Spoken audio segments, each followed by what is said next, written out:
We're just 22 days away from WrestleMania. Well, the show was certainly just a show.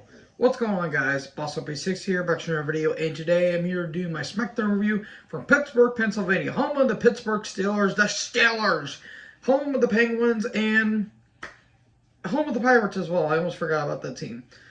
The show really wasn't worth anything of note, in all honesty, besides a pretty solid way to end the show and a pretty fun five-way. But I'll get to that here in a bit. So let me know in the comment section below what you guys thought about the show. We did a recap of the main event from Raw. And, oh no, Jay turned on all of us and he's joined up with Jimmy. Heyman's in the parking lot. Usos show up and Heyman's hugging Jay. And then Kayla interviews and says, well, why did you do what you did? And Heyman kind of like shoos her off to the side. And there you go.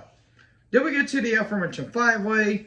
Drew versus Sheamus versus Knight versus Woods versus Cross. No more contenders match. Whoever wins will face Gunther for the IC title at Mania. Now, originally Kofi was going to be in this match, but unfortunately he suffered some kind of, I think, like ankle or foot injury from last week's scuffle. So Woods is in for Kofi, and I hope Kofi gets well soon. It wasn't bad. It's just the problem is it could have been an elimination match because while it wasn't cluttered or messy, at times it was almost you didn't know what the hell was going on, in all honesty. Imperium did appear on the stage. I'm sorry, they're trying with Cross, but nothing is working. LA Knight got a pretty big pop. He's starting to get over even after the Trish's Bray feud. Woods was showing some good fire. The crowd was getting behind him. Drew and Sheamus are starting to have fraction in their friendship.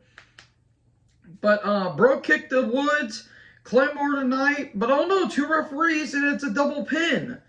So are we going to have a triple threat or what's going to happen? More on that here in a bit, but okay.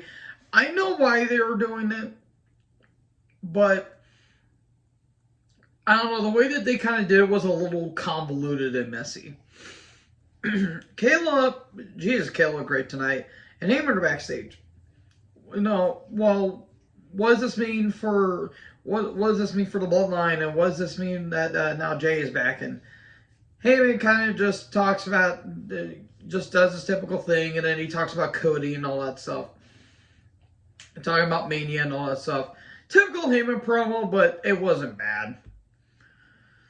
And then Drew and Sheamus are arguing backstage, and Dunn and Ridge are trying to separate them. They're having a match next week. Ray is inducted into the Hall of Fame. Good for Ray. He more than deserved. I mean, he's the greatest luchador of all time. And now that he's finally getting inducted into the Hall of Fame, that means this is probably his last Mania match. Which, I honestly, for the better, because Ray, I don't know, it's not that Ray doesn't feel motivated. It's just the fact that his prime days are way past him, and I'm kind of glad he's going to get a ride into a sunset in some variety. Ray comes down, he feels honored, but not a moment too late, here comes Judgment Day, and Dominic is talking him down, saying, really, you deserve a Hall of Fame inductee? Yeah, please.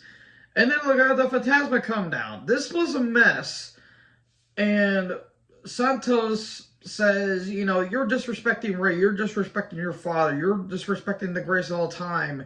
We're going to have our match later on, but we're going to have our match now. So we get to that.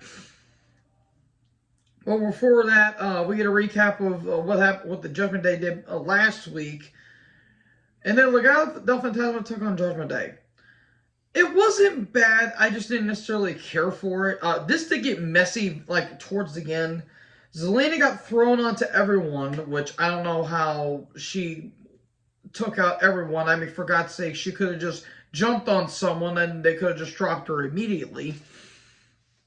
Ray gets drop kicked by Dominic. He inadvertently distracts, super kick by Priest, and Judgment Day win.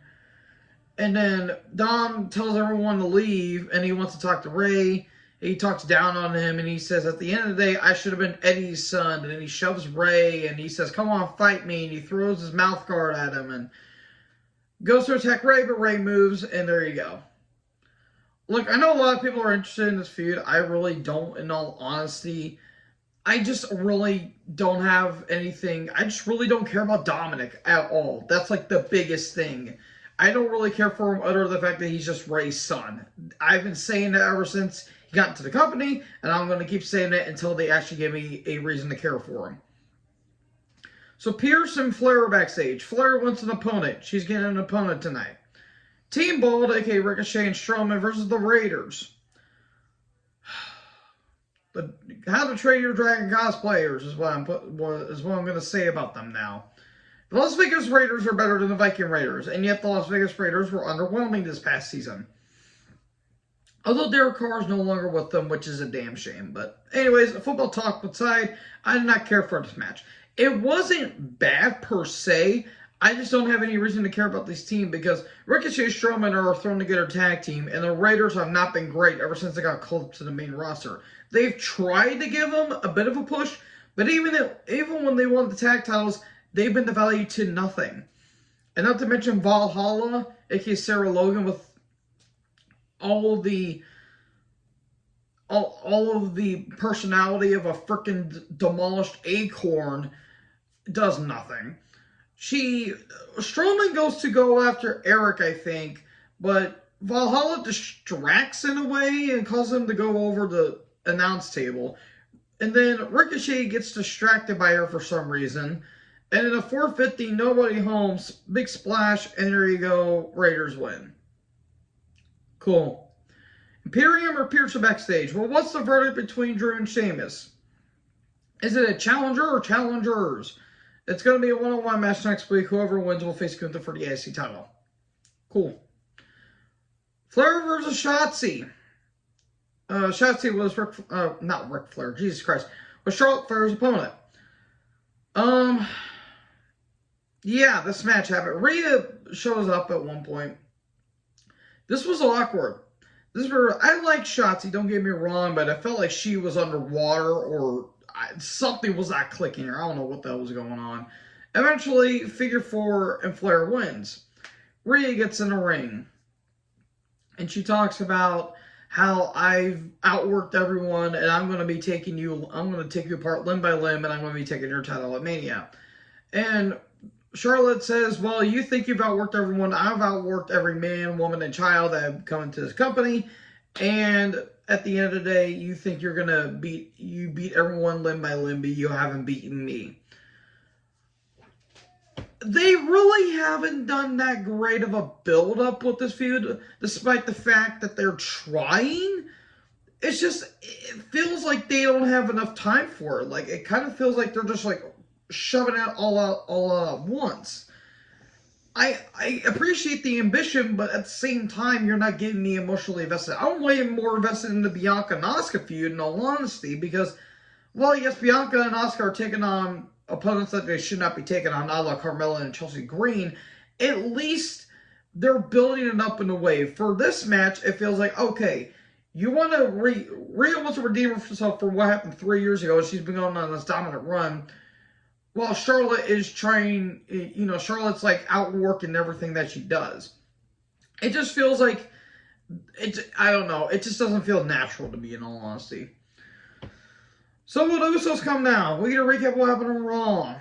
Why did Jay turn his back? Well, he fooled everyone saying, you think I was going to turn my back on the Bloodline? No, I've been with the Bloodline since day one, and I fooled you, Jay, or I fooled you, Sammy, and, you've always been there for me, but in reality, I've never been there for you. And they said, we finally got rid of Sammy. And now they talk about Cody, and here comes Cody. And, they say, well, don't come down here expecting a fight, because if you do, you won't make it to Mania. Cody says, I don't listen to you, I listen to them. And they say, they don't want to see us talk, they wanted to see us fight. And then Sammy comes out of nowhere, and it's a big scuffle. They go into the crowd, and they dispatch the Usos, and there you go. And that's how Smackdown ends. Yeah, not really much of note for this episode, but, oh well, beggars can't be choosers, I guess. So anyways, what do you guys think about this episode of Smackdown? Let me know in the comment section below. Let me know what you guys thought. leave a like, leave a comment, tap that big red subscribe button, and tap the bell so when I upload, you will be notified. Thank you guys so much for watching this video, and most importantly, join the herd. I'll talk to you guys next video. Peace out.